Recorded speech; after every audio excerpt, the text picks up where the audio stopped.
What happened when you won a lawsuit and the other party refused to pay? My family and I moved into a complete mess that the landlord assured us would be clean and ready to move into on the day our lease began.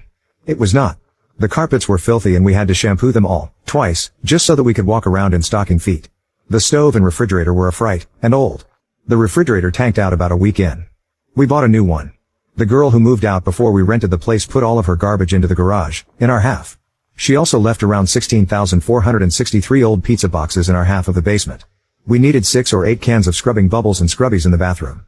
We didn't charge for the rug doctor rental. We didn't charge for the cleaning supplies. And, we didn't charge for the labor. The people upstairs fought, and they were loud. And, after he moved out, she became demanding and acted like she owned the place. We ignored her. After she moved, they moved in a certifiable lunatic. An actual victim of budget cuts in the psychiatric center.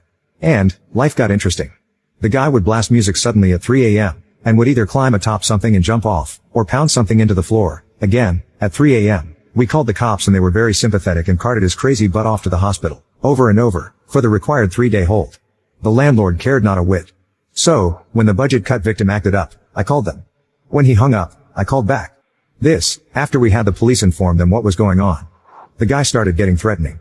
He was fine when he took his meds, but there was no one to make sure he did, and he didn't like to. Oh dear.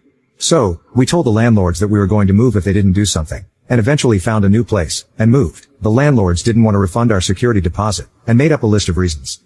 Dirty grout in the bathroom. Trash in the garage. Trash in the basement. And, a note from the girl who lived upstairs before the victim moved in. We sued. We got all the police reports, including those from the musician and the demanding girl upstairs.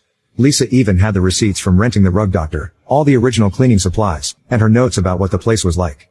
We became friends with the next door neighbors, one side a 96-year-old resident and his wife who had lived there for 50 years, and a couple with kids on the other side. They both wrote us notes.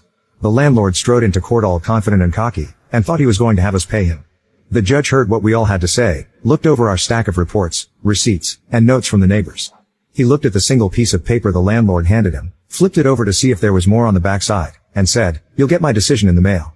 2 weeks later we won. I called the landlord. He said he was going to appeal. I went to the court and filed a judgment. He lost his appeal. The only way I could collect was to garnish his wages, which cost money, or just let the judgment hang. A sheriff's deputy told me that, in his experience, just waiting would eventually pay off. So, I forgot all about it. Figured it for a loss. About 5 years later, I got a phone call from a lawyer. It seems that the landlord and the missus were in the process of trying to buy a new home, and, boy are you a hard guy to track down. She wanted to pay me off, because he couldn't close on the new house until he settled the judgment.